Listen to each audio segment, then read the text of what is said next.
Hi everybody, welcome back to School of Scarlett. Today I'm going to talk about being done performing, wanting to just live in our truth. And so that is the energy that I am feeling coming up, and it's really coming together. Everything is aligning to show me that the energies that we've been sensing in October are really doing what they're supposed to do. They're really aligning us to truth and really kind of pushing us out of this performance or this role of trying to be perfect, trying to produce something, trying to be someone. So we're stepping out of that completely, and that's why the theme of this month is really to be unbothered. And that's kind of an ongoing thing. It's not just an October thing. It's gonna be what we live in now. The energy of being unbothered, of really not caring what anybody else thinks, what anybody else says, or what we think we should do, but rather doing those things that are more heart-centered, that are coming from within us, that feel good to us. And so those things in the past that we were doing for, let's say, money specifically, our body's done with that. We're done putting ourselves through situations like performing for money, making our body do things for money. We are done with that. And whatever that happens to mean for you, the way I see it is our body is a temple, and we've been treating it like an employee, like it has to do what we want it to do. We have to push it. We have to make it, stay up late, go without lunch, go without all this and that. I remember there was many of times, especially when I was working in, faster paced jobs and working for someone specifically, I would oftentimes skip lunch, and I was hungry, but it didn't matter. I wouldn't stop and take a break. There was meetings, there was phone calls to return to, and there was things I had to do where I put myself last. And so I wouldn't eat.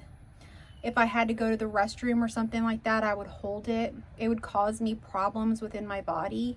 So many things. Now, of course, a lot of that has changed now, but there's still instances where that sort of thing comes up. And so our body is not our employee. We don't need to push it. It's not our slave. It's not meant for us to, just drive it till, it's to the dust. We have to take care of ourselves. We have to see our body as a temple. And so the energies of October are really shifting to really be something that in the end, we're going to be listening to ourselves, the temple that we are within. And so the temple is to be taken care of. When the body is asking for food, when the body is asking for rest, when the body is asking to go to the restroom or do anything, it's asking for pleasure, whatever it happens to be, it's time to listen and not treat the body like an employee, but rather serve the temple, take care of the temple, and listen. So we're really shifting from telling it what to do to listening, to using our intuition, to going deeper. Many of us have this tendency for perfectionism, and it's something that was shown to me pretty early on when I had my death, you could say. I've had near-death experiences, but the ultimate death is what I call non-duality. And when I had that experience, I could really see how everything is already perfect. We don't have to strive to be a certain way that others are saying. We just have to be naturally, and in that natural sense, everything is in balance. When we push ourselves, when we make ourselves be something we're not for what we think is perfection within society, within our family or something like that, and it's out of alignment to who we are, we do ourselves a disservice, and that's really when we're out of alignment. But perfectionism is actually a fear. And when we experience something like trying to be perfect or trying to do something perfect, or really, just being obsessed with something in a way that it has to be a certain way, that's actually a fear coming up.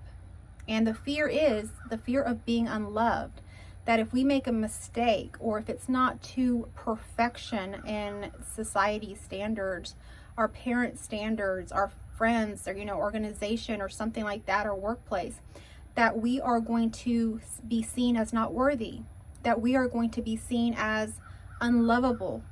And so deep down at the core of perfectionism is a great deal of fear. And it's time to let that go. So I recently put out my Little House book. I will link everything in my description. In my links, you can find any of my books. But originally when I came out with my first book, Love, Death, Nothing, you'll actually find in that book there are some errors. And I was very aware of what these errors are. And I've been pointed them out by only a couple of people, but I left them in there because I knew that it would trigger someone that was in the state of perfectionism, of wanting to be perfect.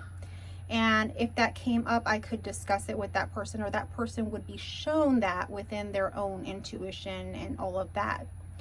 But I purposely do certain things in my life not to do everything perfect, but more how it comes naturally, and basically not to sweat the small stuff. And in doing that, we release perfectionism. We allow ourselves to be human, and to be human is to do things in different kinds of ways, and there's no right or wrong way about that. Everything already is perfect, so there is nothing to perfect. So one of the things about this month of October and being unbothered is really to let go of perfectionism. It's something that's really hindering us. It's keeping us in a loop. It's keeping us in confusion, and it's really at its very deepest core a big fear. So it's time to release that. Do whatever it is that you want to do, whether it's writing a book, whether it's drawing a picture, doing whatever you want to do, and do it without the fear of being perfect. So many people don't even start on the things within their heart because they think, I'm not good enough. I don't paint as good as other people. I don't write as good as other people. I don't act as good as other people. I don't sing as good as other people. Drop the comparison. You are your own unique individual being. There is no one else on this earth, anywhere, that is exactly like you, that has had the exact experiences that you have, that looks like you, that speaks like you, that does the things that you do, that produces the things that you do. This house, a Little House book, is basically real memoirs of my time at my little house. It's a tiny house on the river. And no one else can write this book with these experiences. No one else has lived my life. No one else has lived in this house at the time period that I lived in it, that experienced the things that happened there at that time. My neighbor could maybe share a little bit on some similar things that happened, but no one lived in this little house but me. And so we each have a story to tell. We are all unique individuals, and this is a very simple story. If you want, it's a short read. If you want to read this and just kind of activate something within you, these stories are simple things that happen in a place where there is no internet, where there is no distractions, where there's just literally being outside, or being in your house, and kind of takes you back to maybe the 80s or before. And so in that time where you're just there, what happens? You think nothing would happen. You think it would be so boring to live in the middle of nowhere.